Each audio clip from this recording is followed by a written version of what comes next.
Welcome to part 6 and the final official part of my review of Explorer's Guide to Wildemount.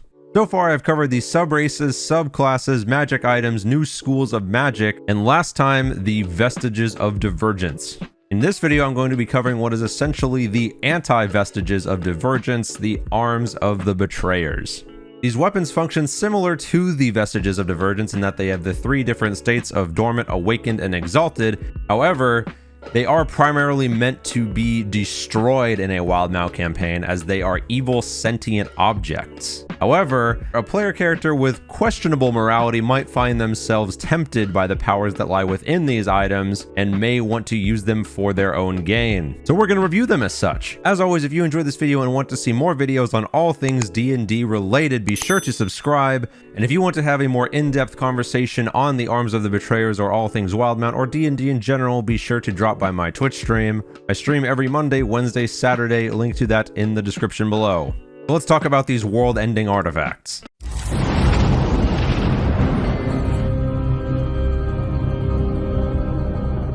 To begin, the Arms of the Betrayers are sentient weapons forged from the souls of fiends by the Betrayer gods for their humanoid champions, which is in a previous chapter of this book. If you would like me to do a lore video on the Betrayer gods, then leave a comment down below. These artifacts are more than just magic items. They are powerful sentient beings filled with fury and eager to be wielded and to spill blood. As I said before, these function similar to the Vestiges of Divergence, where they evolve with a character. There's also a section in the DMG called Artifact Properties, where you can find more information. As I also said before, these artifacts are meant to be destroyed by the heroes in a good-sided campaign. However, if you are running an evil campaign or one of your characters decides to use these for themselves, they do have all of their stats listed below. I will be reviewing them to see how powerful they are compared to the Vestiges of Divergence, which your players would already have. However, should you use these in a campaign, there are methods listed down below here as to how you can destroy them, all the way from the weapon being bathed in the ichor of an archdevil or demon lord to burning the remains of the first champion to wield the item. These are obviously multi-step quest arcs that you could introduce to your players to destroy them,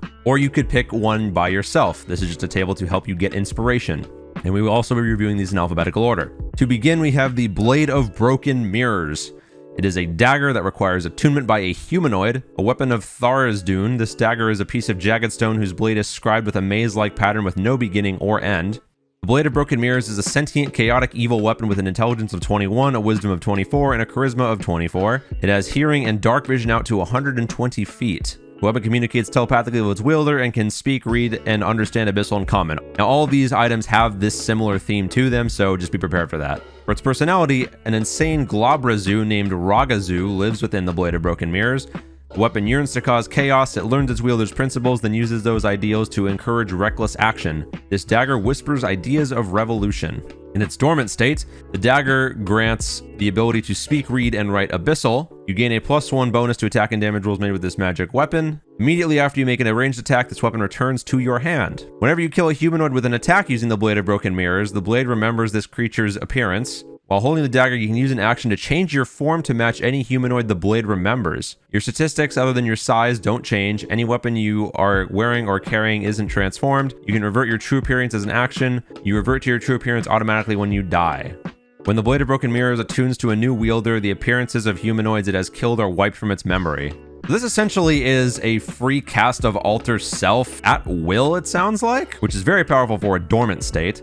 In its awakened state, the weapon's damage increases to +2, plus its attack rolls. While holding the weapon, you can use the action to cast one of the following spells from it: Save DC 15, Fabricate, Hallucinatory Terrain, Major Image, and Phantasmal Killer. Once the spell is cast using the dagger, the spell cannot be cast from the dagger again until the next dawn. In its exalted state, the weapon's bonus to attack and damage goes up to +3. The saving throw for the spell save DC goes up to 17. And while holding the dagger, you can turn invisible as an action. Anything you are wearing or carrying is invisible with you. You remain invisible until you stop holding the dagger, until you attack or cast a spell that forces a creature to make a saving throw, or until you use a bonus action to become visible again. So, exalted status, as we talked about in the last video, this is typically when you reach levels 16 to 20. At least it's recommended that you do so before you reach exalted. So, permanent invisibility, basically permanent invisibility. That's really good. No limit to the amount of casts of this, but is this better than its good counterpart of the key that allows you to basically become a rogue. I don't really know. I'd have to run this in a game myself, but permanent invisibility, 4 free casts per day in the awakened state here, plus a permanent cast of Alter Self at dormant. This thing is insane. You can definitely see the chaotic neutral rogue getting tempted by this item. Next up we have Grovel Thrash, a Warhammer that requires attunement. Crafted from a single piece of obsidian, this Warhammer of Torog hums with magical energy and is carved with images of faces screaming in pain. Grovel Thrash is a sentient neutral evil weapon with an intelligence of 18, a wisdom of 15, and a charisma of 19. It has hearing and dark vision out to a range of 120 feet. Communicates telepathically with its wielder, like the last one. A covetous Ultraloth named Syria lives within the Grovel Thrash. The weapon values material possessions and doling out pain. It complements its wielder whenever they claim treasure and takes pleasure in harming others. The Warhammer grants its falling benefits in dormant state, can read, speak, and write Abyssal and Infernal. You gain a +1 bonus to attack and damage rolls made with the weapon, and when you hit with an attack using it, you deal an additional 2d6 bludgeoning damage to the target. If you do, you take 1d6 psychic damage. The Warhammer deals double damage to objects and structures. While holding this weapon, you have advantage on insight checks made to discern a lie spoken in a language you understand. So dealing extra damage at the cost of your health, high risk, high reward, and I love that style of play. In its awakened status, the weapons increases to +2. You gain a burrowing speed equal to your walking speed, and you can use your burrowing speed to move through sand, loose earth, mud, ice, and not solid rock. When a creature you can see within 30 feet of you hits you with an attack while you are wielding the Warhammer, you can use your reaction to deal an amount of psychic damage equal to that creature's. You can use your reaction to deal an amount of psychic damage to that creature equal to the damage you took from the attack. This property can't be used again until the next dawn. So a retaliatory strike equal to the damage they deal. That's really good versus boss monsters. In its exalted state, the weapon increases to +3 for attack and damage. When you have fewer hit points than half of your maximum, the Warhammer deals an extra 2d6 bludgeoning damage on a hit, so even more high risk, high reward there. You can burrow through solid rock at half of your burrowing speed and leave a 5-foot diameter tunnel in your wake. As an action, you can use the Warhammer to cast one of the following spells with a DC of 17, Earthquake, Meld into Stone, or Stone Shape. Once the spell has been cast using the Warhammer, it can't be cast again until the next dawn. So this is definitely meant for your fighter or barbarian as an additional 4d6 damage at 16 through 20 again, +2 to 3 or even 4 attacks per turn. This is insane amounts of burst damage, but it does trade off with you having to take the psychic damage for each hit you make with it. This is definitely a dangerous and deadly weapon to throw against your party. So there's definitely some temptation for your party to acquire this for themselves. Next up, we have the Lash of Shadows, a whip which requires attunement. The snakeskin whip is touched by the power of Zahir and ends in 5 animated serpent heads. It has a intelligence of 18, a wisdom of 16, and a charisma of 20. It has hearing and dark vision like the others. The weapon communicates telepathically with its wielder. It can speak, read, and understand Abyssal, Common, and Draconic. A mad Merilith named Sislifeth lives within the Lash of Shadows. The weapon has a short temper and experiences only extreme emotions. It is most happy when dealing harm. In its dormant state, you can read, speak, and write Abyssal and Draconic. You gain a +1 bonus to your attack and damage. You can attempt to poison a creature that is hit with a whip. The creature must succeed on a DC 13 con save or suffer the effect of one of the following poisons of your choice. And once each of the poisons has been used, it cannot be used again until the next dawn. There is Dead Eyes. A creature that fails to save is poisoned for 1 hour. While poisoned, the creature is blinded. No future saves after that, which is interesting to note. Or Serpent Venom. A creature that fails the saving throw against this poison takes an additional 3d6 poison damage or half as much on a successful save.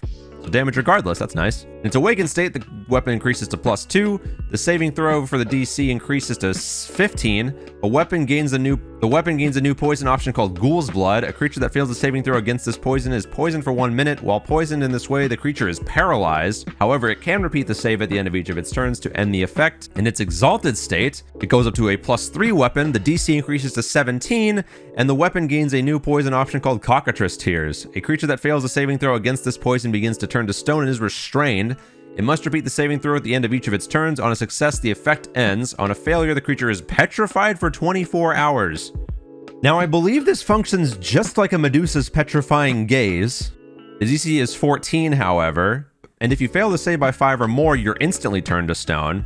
So a once per dawn Medusa's gaze at exalted level 16 through 20, but you can also use the 3 other poisons listed. This is very versatile. I kind of want to use this just in a campaign as not a legendary evil artifact, but I'm a big fan of this one.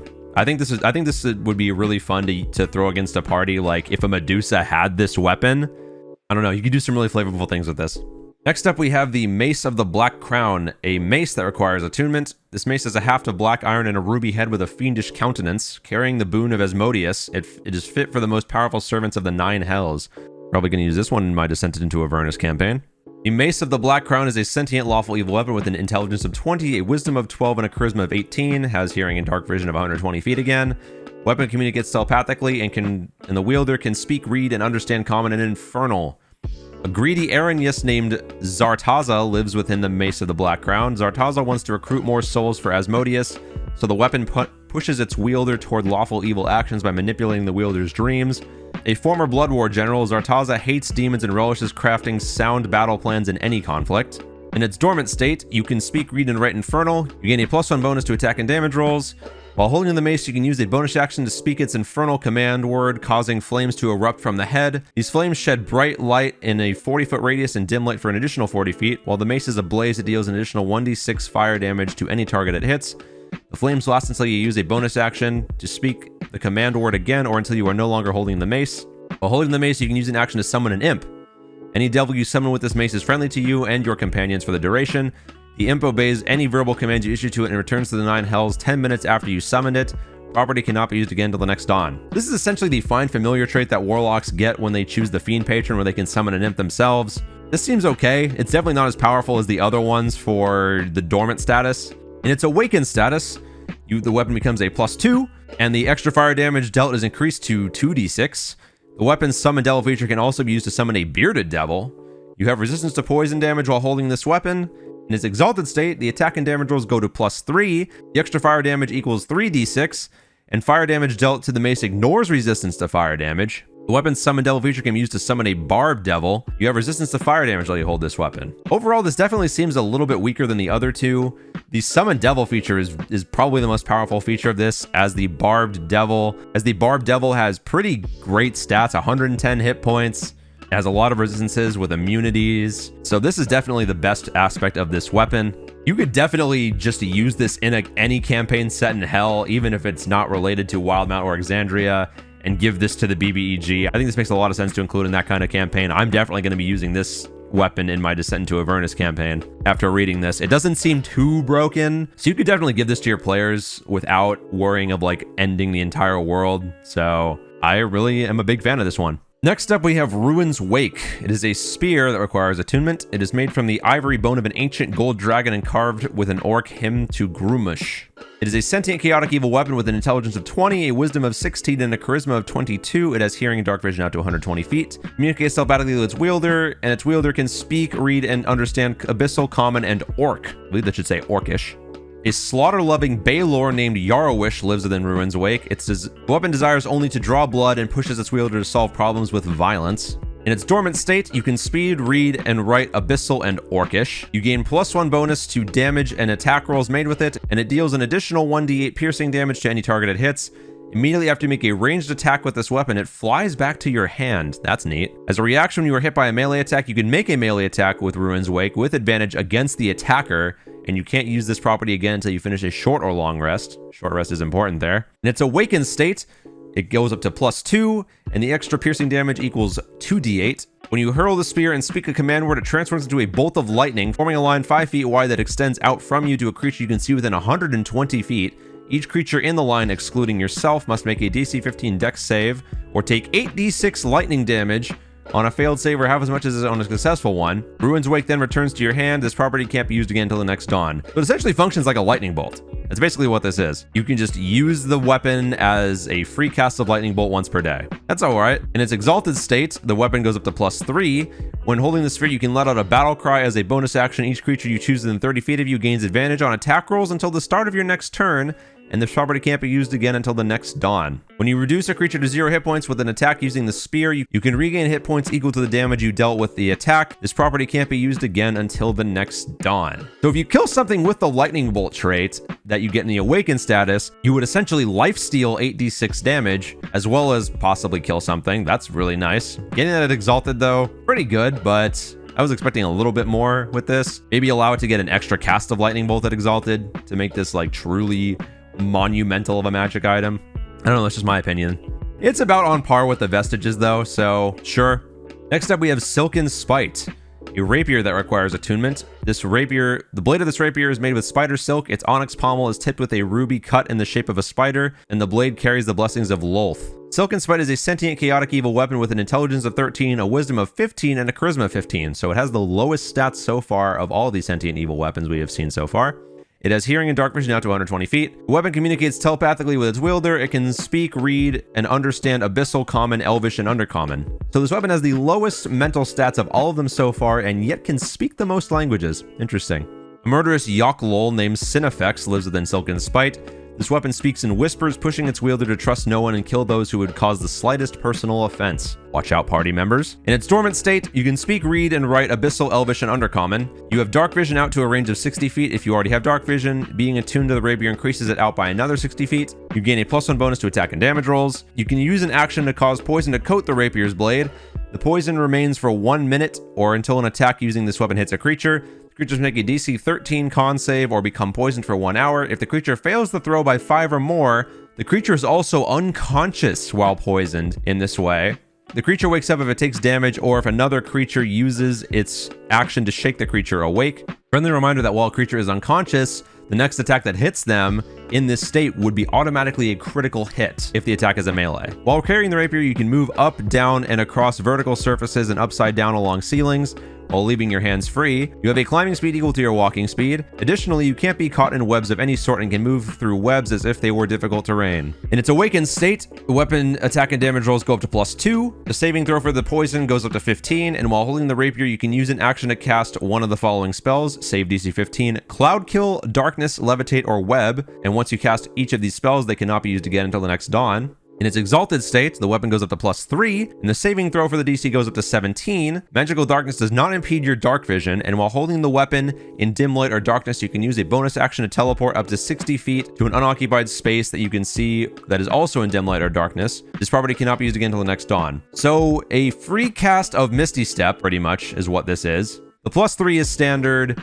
The DC going up is standard. The other two effects are just a little bit too weak. Only getting half true sight by being able to see through magical darkness, and a free cast of Misty Step with a double the range, granted. I know this one seems a little bit weak. Next up we have the Bloody End, a morning star that requires attunement. Carrying the power of Bane, this adamantine morning star sports a foot-long spikes and has a jagged blade on its pommel. The Bloody End is a sentient lawful evil weapon with an intelligence of 22, a wisdom of 18, and a charisma of 24. It has hearing and dark vision out to a range of 120 feet. The weapon communicates telepathically with its wielder and can speak, read, and understand Common and Infernal. A tyrannical pit fiend named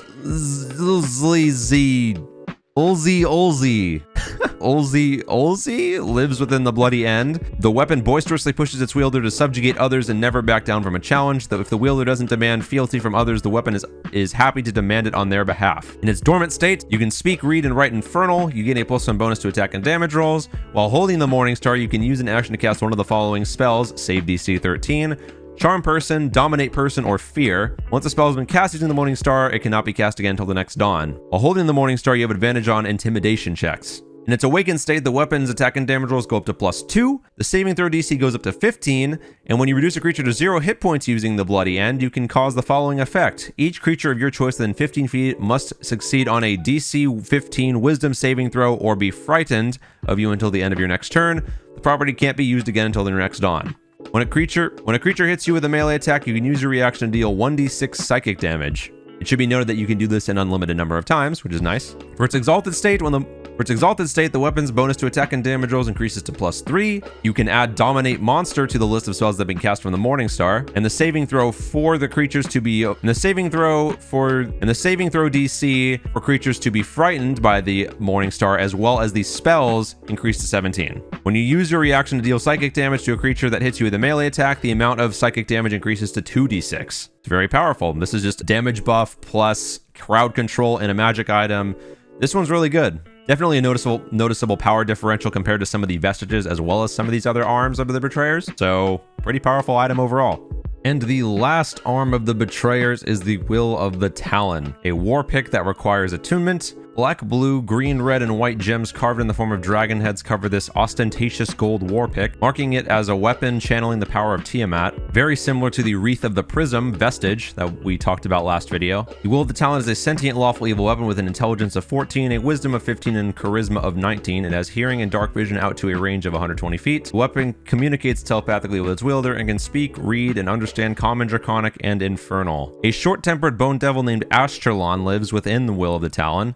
This weapon is greedy and values strong leadership. It demands that its wielder take decisive action in order to keep order in high-pressure situations and to always take a fair share of treasure in return. This seems to be the most reasonable of all the trapped sentient creatures in these weapons. In its dormant state, you can speak, read, and write Draconic and Infernal. You get a +1 bonus to attack and damage rolls.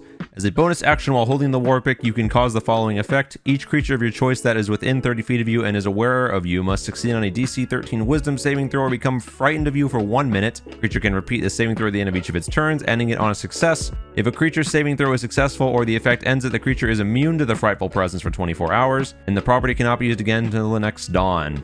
So it's a free cast of the frightful presence that most dragons get.